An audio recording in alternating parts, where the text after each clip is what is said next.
beautiful souls, and welcome to the Live Lounge. I'm Caroline Crawford. And I'm Paul Crawford. And we are coming to you live from our lounge in Sarasota, Florida. Unfortunately, bless her heart, Christina isn't able to join us this evening. She's had a minor family issue, nothing too much to worry about, but we are sending her thoughts, and we look forward to her being with us on the next show just before Christmas. So tonight's show, yes, I'm looking forward to this, is about your superpower, that of the intuition. And Paul's going to kick us off this evening with his thoughts and ideas and his little teachings on what the intuition is about to him. So, Paul, would you like to start? Yeah, well, for me, intuition, it's really about, it's a form of intelligence that goes beyond rationalisation. It's more of a knowing, and it's feeling that within yourself and how that resonates with you. We often think about it as we talk about having a gut feeling for something. Yeah. Feel something in the gut. And the gut is an important aspect of your body. And for me, connecting to that intuition is about connecting to the energy and the emotions of the body. And there's certain parts of the body that actually have a heightened or a more heightened awareness. And the gut being one of them, the heart is another. And the more that you can connect to your body and the emotions of it and what it's trying to tell you, the more that you can feel the sensations of it, because it's always there. It's always trying to guide you. It's always trying to give you some guidance. Some nudges. Yeah, some little nudges. Nudges. Are you listening to me? Yeah. But also, I think of intuition as your soul trying to talk to you, and your soul is always there is always there to wants the very best for you. And in allowing yourself to connect more and listen to that your own intuition, that own inner voice of yourself, then you'll find that it actually, life becomes clearer. There's a greater flow for it. So it's not overthinking things, because as soon as you start creating or like rationalizing things when things happen, you actually bring the mind into it, and the mind isn't doesn't have such a strong heightened awareness as other energy centers of the body. I think that's an important point, because I think in today's world we put far too much emphasis on the mind and thinking and doing and almost being really aggressive or really motivated, and the intuition, I think we have to remember, is a higher intelligence. Yeah. And that is more subtle. It's more, mind you, sometimes it's not so subtle. I'll tell you something later, but I think sometimes people think of intuition that it's just going to be a real like bang in your face, and occasionally it becomes that really clear, that strong. Yeah. But a lot of the times it can be very subtle in its approach to it, and this is when you need to really quieten every aspect of you, maybe through meditation or through stillness, finding some still moments, to actually then connect more to it, so that you can actually hear those subtleties and just how the body's feeling and responding to different aspects of what you're experiencing in life, things that you're going through. And we'll be giving some stories that will incorporate aspects of that, just as examples of that. Yeah, and I think we hadn't actually discussed this, but I think there's different layers, different levels to the intuition. And I think from our point of view, Paul, I don't know whether he even realises, but he works with the intuition more with a gut feeling. Yeah, definitely. More what his gut's telling him. Mine is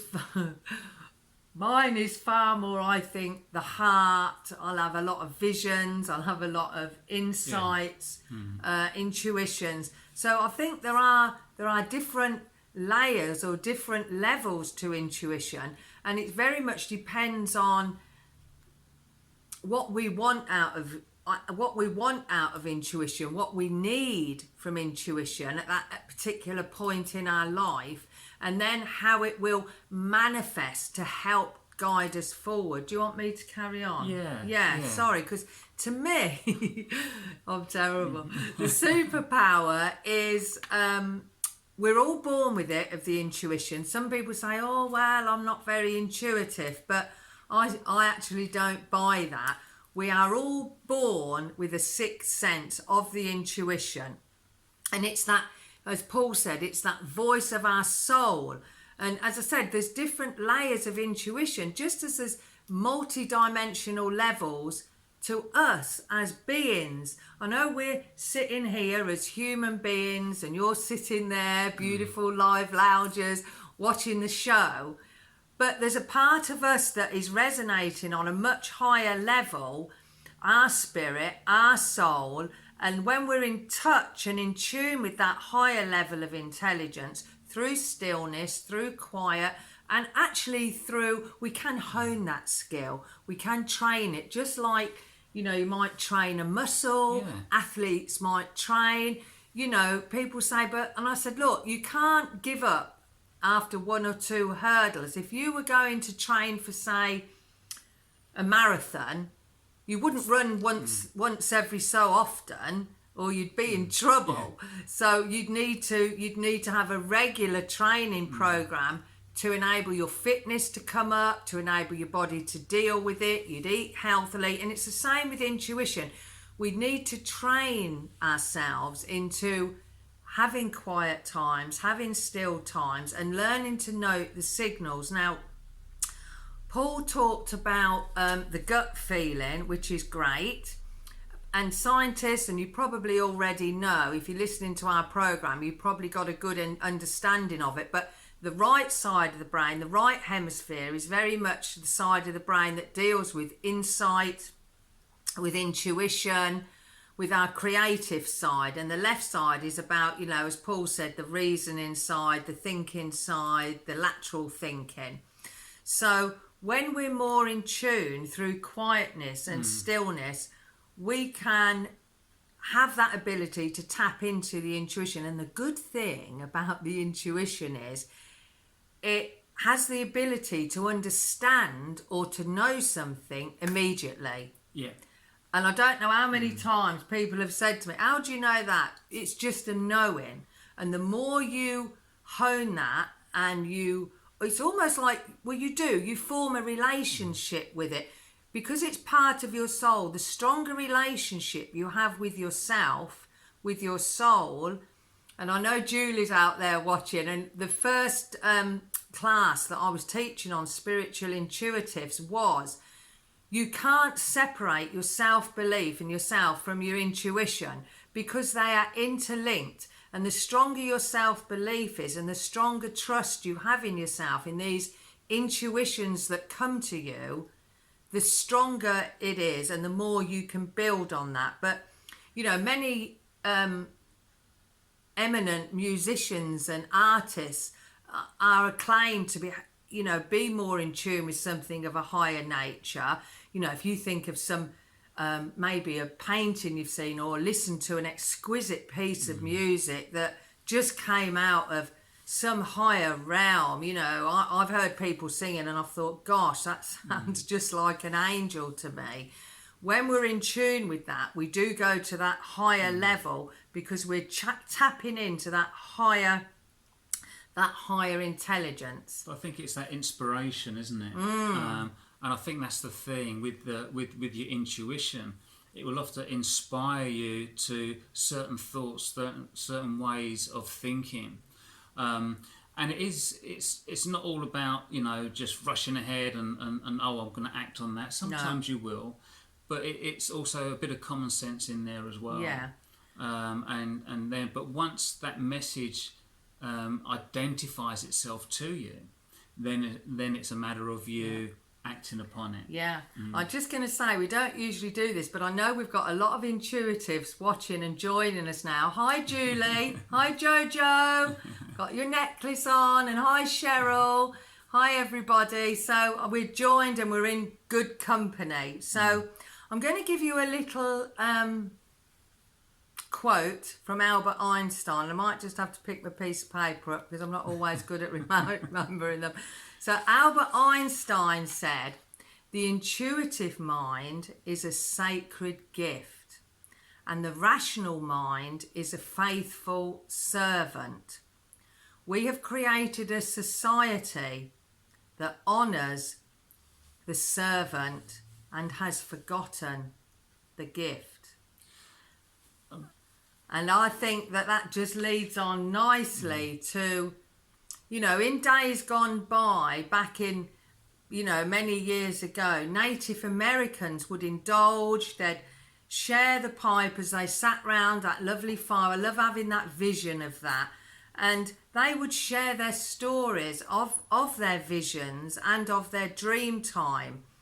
And this then, in this way, this sharing of their stories, the sharing of their visions and the sharing of the guidance they receive through their dream time, this awakens an energy within. And as that awakens an energy within, it'll inspire others to do the same. Because too often, I think, in our society, that intuition is suppressed. If it can't be, seen and heard, and things, just because we can't see them doesn't mean they don't exist. I mean, look at electricity, look at radio waves, and today's world, I think, there's so many advances, and yet I do feel the tide is changing. I think we're going to become much more creative beings. There's light pouring into this universe now, and light is energy, and that carries information. And I know there's a lot of us that are awakening. I know Paul and I have had some really altered states of consciousness lately that have, inspired an even greater inspiration and instinct and intuition. But I think these, with the Native American Indians, and now as we share stories and of our family and of our history and of our inspirations, I feel that this is going to take humanity even further forward in that connection to that higher consciousness. But I think as well, like with the Native Americans, Indians, that it's they made that ritual, but it become like habit forming. And the more that you can do it, the more it becomes second nature for you to continue to do that. And it's almost like you're setting your intention to do it, and that brings about a greater positivity, a greater energy to whatever you're doing, if you're really intending something. And I think, and in doing that, the stronger that you can make that connection to yourself, and in sharing and acknowledging that information, it actually strengthens your intuition. And always acknowledge your intuitions. People brush them aside and don't think much to it, and then something happens, I think, oh yeah. It is such a gift to be in tune with your intuition and to acknowledge that every time, you had something. And Paul and I have got, we've always been actually very good at, if I've had something and I know, when something comes to me let's say it comes in an intuition, in an inspiration, I always feel a little flutter in my heart, but it's a neutral emotion. It doesn't feel really great or really down. It's very clear, it's very concise, and it's just an inner knowing that is going to happen. I just know. And I always tell Paul, because I've got to tell you something, because then when it happens, we can both celebrate it then. And I think it's good to have a partner, a friend, somebody that you can share these intuitions with, because you're building on them. And if you haven't got somebody, I would say, for absolute definite, write down your little thoughts that come to you. Write them down. Journaling's always good, isn't it? And again, it's that in journaling, you're acknowledging that you're getting, that information that you're getting, and that strengthens the connection, and that opens it up even more to what, so everything just builds on itself. And I think it's but allowing yourself the time to do it, because so often I think in we get so, I know particularly with myself, I used to get so engrossed in my everyday life of what was going on that I would close myself off to that intuition.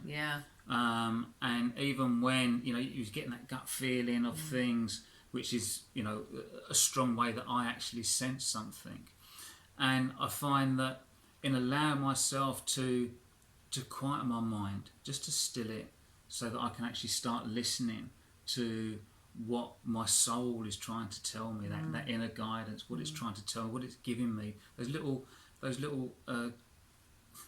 directions of things, But also, I think in feeling that emotion in your body, it really starts to either just give you a good guidance of a way forward, or little alarm bells are going off to say, look, you need to pay attention to this. Something doesn't feel right. So I think their intuition, as you said, it comes to us in different ways. It might be a dream, it might be a vision, it might be an insight, it might be a feeling, and it can very much do with a body's signals. And before we go on to our stories, I'm just going to give you some don'ts for intuition. We're going to be giving you some tips and techniques later, but I think things not to do or things to avoid is also really helpful. So I wish somebody had told me years ago. So don't overanalyze or overthink things. If you want an answer to something, I can guarantee you're not going to find it by overanalyzing and overthinking. Your intuition is connected to your higher consciousness, and for that to come through, that needs to be subtle and quiet. So don't overthink things. Self-doubt. Self-doubt is like pouring water onto the flames of inspiration. So, if you find it, whoops, the lights just all went off then. Don't know what's happening there, Paul. Isn't spirit with us? Never know, it might be. But yeah, self-doubt is like pouring water onto the flames of inspiration. So encourage yourself, build that trust in yourself, like I said earlier, because then the more that intuition grows, the clearer it becomes and the stronger it becomes. Don't force anything. Don't try to guess. I think sometimes if we desperately want an answer to something, or we desperately want to find the way forward, that's not the way to do it. Again, because if you get frustrated or if you try and force things, then what happens is you're causing friction in that energy field, and it won't be as good. You're causing interference. That's the word I was looking for. It's almost like when you're trying to think of a name of someone, isn't it? It won't come while you think. And when you let it go, later on in the most unusual place, it can just come into your mind. And it's the same with your intuition. So don't overthink and don't overanalyze. Don't try and force things. And every so often, come away from the TV, come away from the internet, because if you're honing your intuition and working with that, and you are a sensitive person, nothing affects us more than seeing some of the disinformation and the horrible things that are, fed to us on the TV, on the internet, on the media. And we're just fed so much things that aren't true. And this causes anxiety and then fear, and anxiety and fear are the exact opposite to your intuition.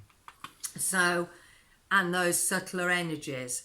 So turn off from the TV every so often. Don't just sit there watching anything just for the sake of it. Take some time out for yourself to tap into that intuition and to build on that. Because to me, before we go into Paul's stories, intuition, the sense of that, the meaning of that is actually in the name, intuition.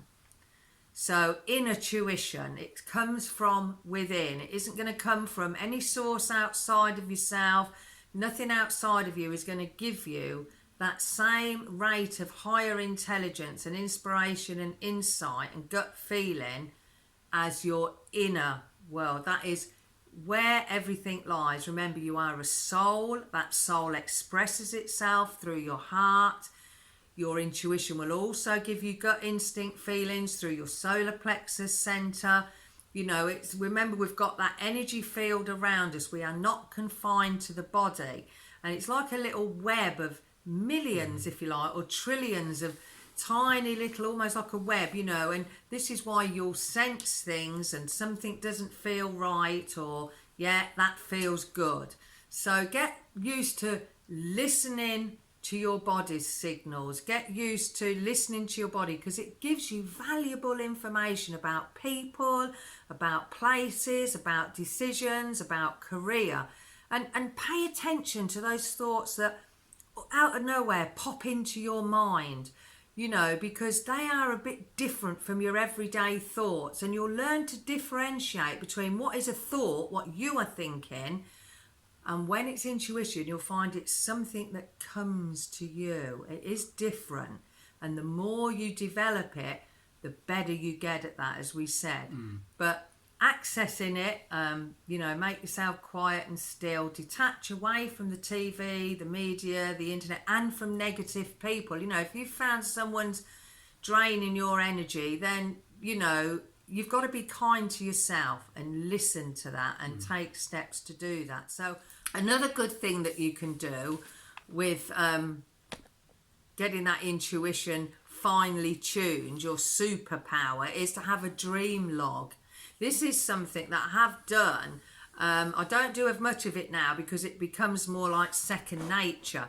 But if you keep a pen and pad by the bed, and if you've got a particular situation that you'd like to have guidance with, ask the question when you get into bed, and keep asking it maybe 3 or 4 times before you drift off. Ask your soul or your inner being to give you the guidance that you need, that is most helpful at that time for the situation or for others.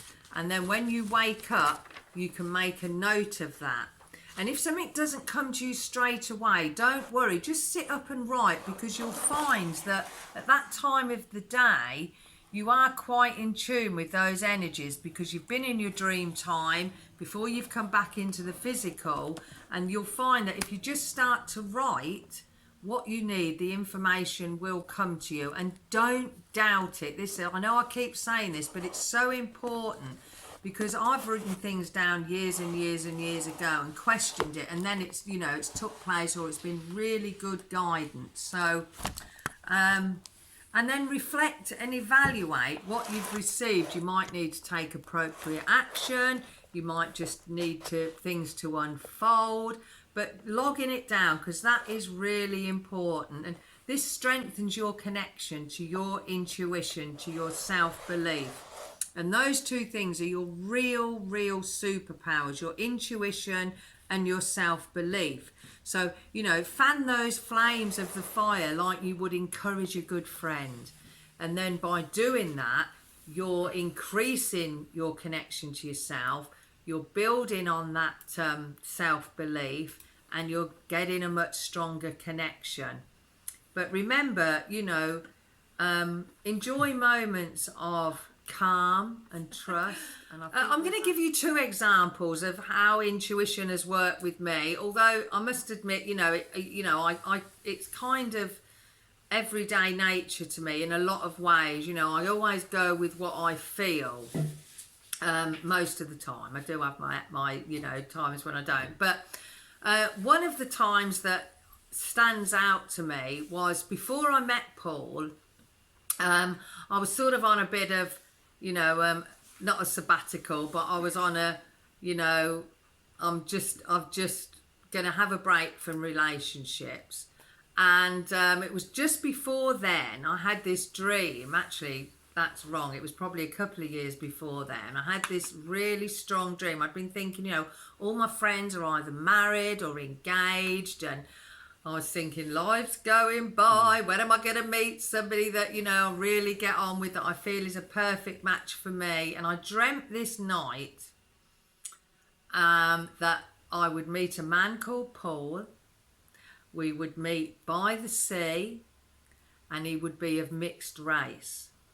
And it was about 2 years later, bingo, here he is, the man literally of my dreams. His name's Paul. You haven't changed it, have you? No, absolutely. He's mixed race, and we met on holiday, or what in America they call on vacation, by the sea. And you know, and I knew straight away. My friends in London that will watch this will say to me, Caroline, you always said he was the one. And you know, well, my story is really about when I went for an interview, and it was a fantastic opportunity financially. It was going to be great interest. It was much closer to home, and but there was something in the meeting that. It was the CEO of the company owner that I had the interview with, and I just felt something wasn't right. I just felt it in my gut, a real gut feeling. Yeah. And I came home, didn't I? And I said about it. Because there was 2 positions he went for, and this one on paper looked the best one financially, where it was, everything.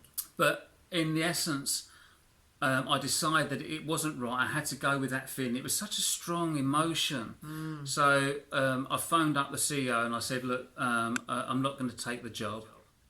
So with that, he suddenly turned really nastily. Really nasty. Really nasty. Yeah. And I thought myself, you know, that I could have taken that job. Yeah. And then I would have had to deal with that type of character. Which, you know, wouldn't have suited me at all. So I was really so pleased I actually listened to what my body was telling me. And it was such a strong impulse as well. I couldn't put my finger on it. It was. I remember you were like, it's just not right. And I said, oh, well, you've got to go with what you feel, you know. Absolutely. You've really got to, because if your body's telling you something's not right, that is your soul telling you that for a reason. Your soul always wants the best for you. It always wants to find the best path, the best experiences for you to grow and expand. And this guy, I mean, he was really very nasty. He was, yeah. And that wouldn't have suited Paul's personality at all. Paul's not that aggressive, you know, go-getter. You never have been. But also, you know, he was like a Jekyll and Hyde, you know, in the interview, he's all smiles and everything else, but just something, it was that inner guidance that was just telling me, giving me that nudge to say, something's not right, and I couldn't put my finger on it until I had that other conversation with him. I'm just thinking, we didn't know that. You that are watching that have got it on YouTube, it's fine, but we've lost all the power, so all our live viewers have lost us, but we're carrying on. We are. The show must go on. Must go on. So yeah, that was just a prime example of you trusting your instinct, wasn't it? Yeah, and I think that's it. And it was, you know, it was just going with it. And even though I didn't know why I felt like that, I just had to trust it, and I did, and I'm so glad I did. And I think this is the thing, you know, when you're maybe looking to interview people, or you're going for an interview, everything can look absolutely perfect, can't it, on paper? You know, and you can think, well, that looks great, or this candidate looks brilliant, they've got everything I'm looking for. But when you speak to them and you meet them and you're having that energy exchange, something will give you that gut instinct, and trust that, listen to it, because it's always for a reason. Yeah. And your soul wants you to have those, as I said, best experiences for your growth and your happiness, you know. So one more little thing before we go. Shall I just... Because I just wanted to give you a couple of different things. I had another... we were meditating. Paul and I meditate every morning together quite early. And when we first moved to America just over 2 years ago, we were living in another house about 6 miles from here. Yeah. And we wanted somewhere... I mean, it was a great house, but it didn't quite suit our needs. We wanted somewhere with separate rooms. And ideally, because we didn't know we were going to be doing the show then, this little lounge, we call it our meditation room. But anyway, we'd been meditating at the other property, and probably for about an hour, and just as I was coming to, I had a picture as clear as anything, like you were looking at a TV screen, of this house that had, because our old house had a massive live oak outside. It was huge. It must have been, how many feet tall? Oh, 30 at least. 30, yeah, at least 30. And this house, this had smaller trees, and there were more of them, more like palms. It had white pebbles all round the front and the side of the house. And I didn't see it. This is interesting. But I knew, I sensed that the lanai out the back where the pool is was more square, because in our other property it was more a rectangle, oblong shape. So I said to Paul, I think I've just seen our house. I said it had all white pebbles around the front, smaller trees. I said, and I didn't see it, but, you know, the square lanai. And at that time, just after then, when because we hadn't really been looking, everything went into lockdown here, and people were saying to us, "Oh, yeah, well, they were saying that there's not going to be much on the market. You're going to struggle to find somewhere else." Yeah. And so I'd had a little look, and there wasn't a great deal about. No. But then we said, "Oh, look, on I think it was a Friday, wasn't it? That we said, all right, let's have a proper look now." And the first house we looked at, that was it. I said, we didn't know straight away. I said, let's go and look at it. It's not far from here. Let's just drive around, because I always get a feel. As soon as I'm in the energy of something, I will know without a shadow of a doubt whether it's a house, a car, a horse, a dog, a person. So we came round, didn't we? Yeah. And it didn't occur to me at first, because I'd kind of forgot about that. And we were looking round, and there was nobody here. So we went round the back, because you've got access to the back of the house. And that's when I said, oh... And lanai's a lot more square. And I looked down and I said, oh, look at all these white pebbles. And as we walked around the front, there were like small miniature palm trees. And I said, oh, Paul, I think this is it. And it just recounted that vision that you'd then had I at did that time. Remember. Yeah. So we got in touch with the realtor, and you know, and the rest is history, as they say. Yeah. But also, we'd actually, leading up to that, we'd actually put a list down of all the things that we wanted from our next house. Yeah, set a list of intentions and asked. And we put it onto our vision board as well. And it gave us everything that we'd put down on that list. Ticked every box. Yeah. So I think that just goes to show you the power of your intentions and visualising what it is that you want, but with the clarity as well. The clearer you can be on that. And trust. Yeah, you know, definitely. Everybody, you know, we were talking about this the other day, and people say buying a house, moving to another country, the two of the biggest stressful things that you'll ever go through. Every house we've bought, I have said to myself, I am not going to get stressed. This is going to go easily. We'll find the right house at the right time. And we always have. We always have. And when we emigrated here, although it took a bit longer, we just kept trusting, you know. So there you go. Now, Paul is going to go into his tips and techniques. Yeah. And I was going to do a meditation, so I'm hoping that we're going to fit it all in. I think we will. Okay.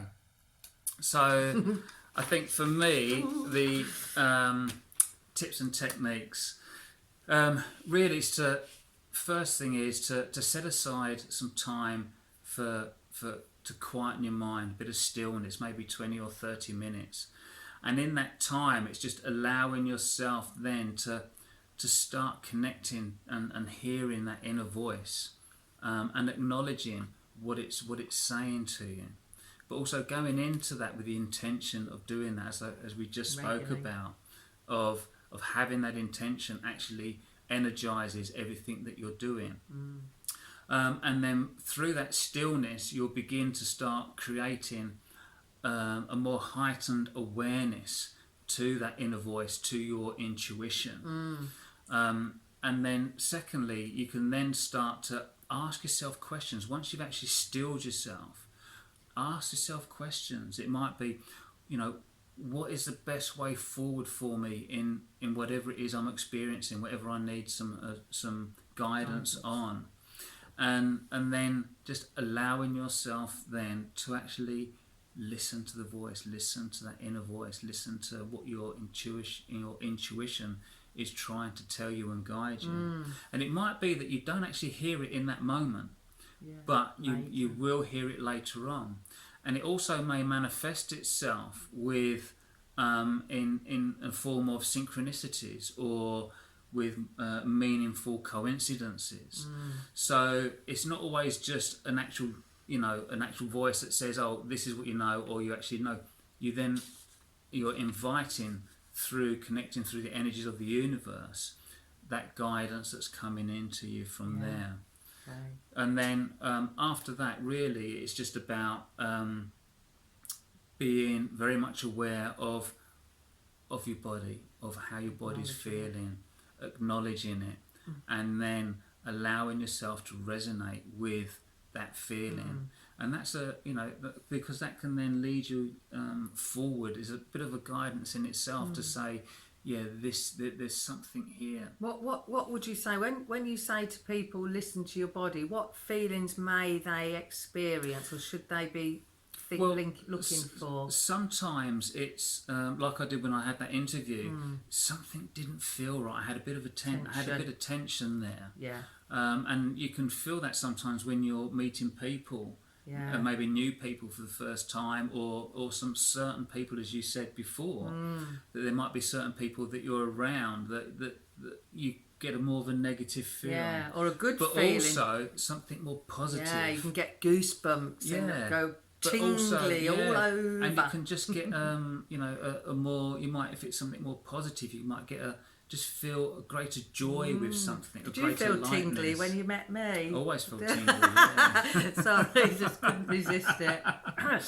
So, but I think the more that you can actually acknowledge that and make that quiet time, you actually strengthen it. It's one of those shows. Yeah, you actually start strengthening that aspect of it, and keep doing it on a regular basis. It becomes habit forming then, and that becomes your natural way of doing something and dealing with things. So there's times when you're going to be more in your head and more thinking and more rational. But in those real, those not just the important things, but certain things that's important to you. It might be something small, it might be something major, but it's allowing yourself then to actually connect to that inner voice and that inner guidance. Take notice of it, acknowledge it. Yeah, definitely. Yeah, cool. So I'm laughing because I can't believe everything that's gone on. But I'm going to take you through a little meditation now. Don't be disappointed if you don't get something this time. As I said, sometimes it can come to you a bit later. Oh, you may well do. But obviously I'm not going to take as long as we usually would. But, you can always make a note of the meditation and practice it at several times again when you need to. The same with Paul saying, set aside 20 to 30 minutes. You need to do that on a regular basis, as we said earlier, training for that marathon. You're not going to run once a week. So if you'd like to get yourselves comfortable and make sure your feet are on the floor and nothing is crossed, because that just affects the flow of energy. So hands in your lap, feet on the floor, uncross your legs and softly close your eyes. And just acknowledge you're going to make a connection to your soul, to your inner being. And breathe nice and evenly. Just breathe, feel your chest, rib cage, lower abdomen, gently expand. And a nice long breath out. So then I'd like you to imagine that just above your head there's a little ball of light, maybe the size of a tangerine or a small table tennis ball. And you're going to allow that light to come down in through the top of your head into the centre of your head. And imagine that light now gently and gradually expanding, radiating out through your brain and head, through that pineal gland, which is a major part of our intuition and visions. But imagine that light radiating out in all directions till it glows just outside, a few inches beyond your head. Now know that light is cleansing, It's clearing away any old thoughts, any fear, any doubt, any impatience. Feel that light just relaxing you.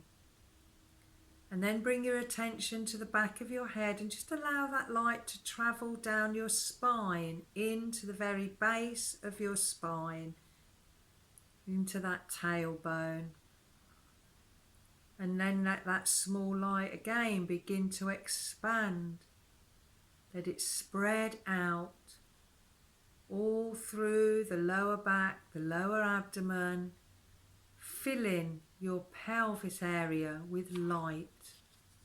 Breathe and feel relaxed. And then we're going to take that light down through our legs, out through the soles of your feet into Mother Earth. Watch it going down towards the centre of the earth, sending it down, a lovely column of clear light.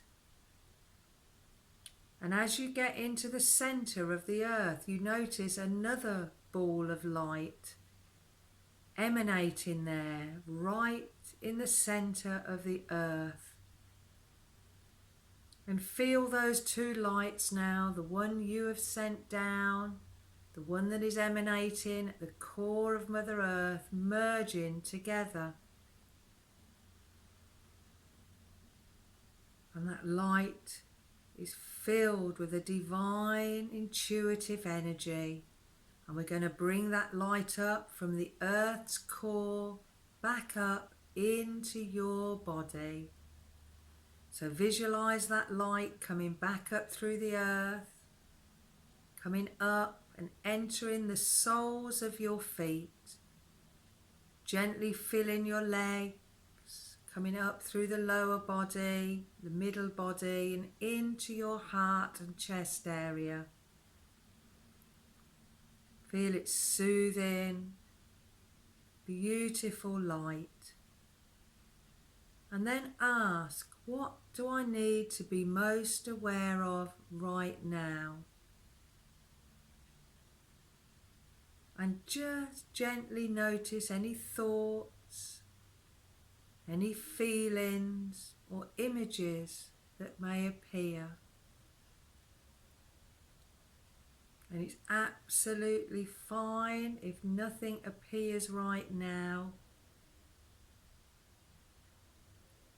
But just enjoy that energy, that connection to your heart, to your soul. And know when the time is right, that intuition, that guidance will come through to you.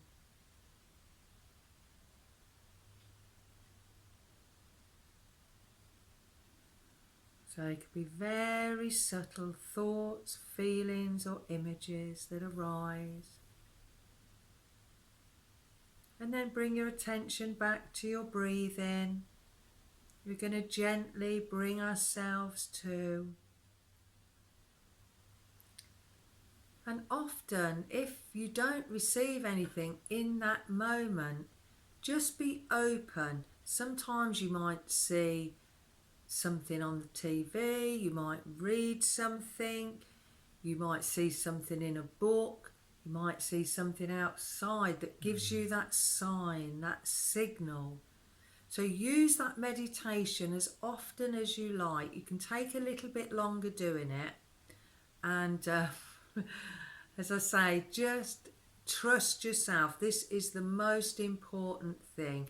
Build on that trust. Keep that time, to that sacred time, to tap into that, because your soul is always want to intuit to you what is the best way forward or the best things for you at any given time. But just let go of any preconceived ideas and allow that to take place. So thank you, dear souls, beautiful souls, so much for joining us. It's been a funny show.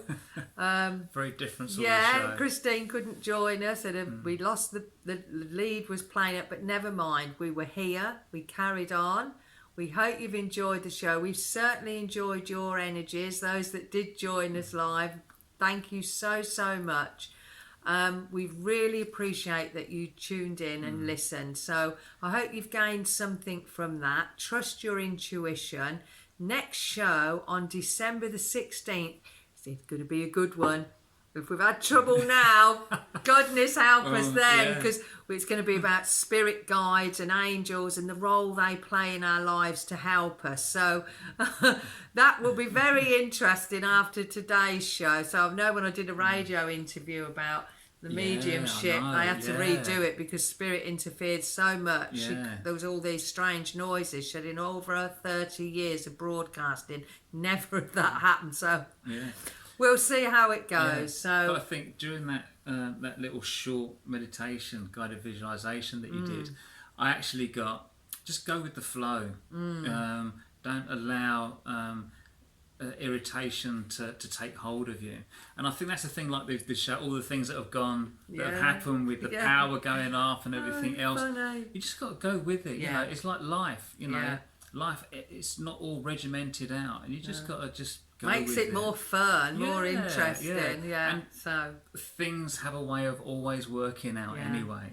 So but just to let you know that the Live Lounge show is always free. It is. But if you would like to make a donation, then head over to our website, which is soulcrew.biz, and there's a donate page there. It's just to help support what we're doing and support the show as well. So, and we're coming to you, remember, we're coming to you twice a month on the first and third Wednesdays. So next show, December the 16th, it'll be very interesting. Spirit guides, angels, maybe some animal totem things in there. So we're going to see how that goes. So again, thank you, beautiful souls, our lovely Live Lounge family, for joining us. We're sending you all our love from our hearts to yours. We love you so, so much. Have a beautiful day, the rest of the day, whatever you're going to be doing. We'll see you next time. So from Sarasota, take care and bye for now. Well, look after yourselves. Look, that was very interesting. It was, but we carried on. Well, you just got to do it. Just got to do it. So lots of love to you all. Love you. And see you next time. I don't know whether it's too late, but it's our grandson Jaden's birthday, December the 14th. Happy birthday, darling. Sending you all our love. Love you. Thinking of you all. Take care now. Bye. Mwah.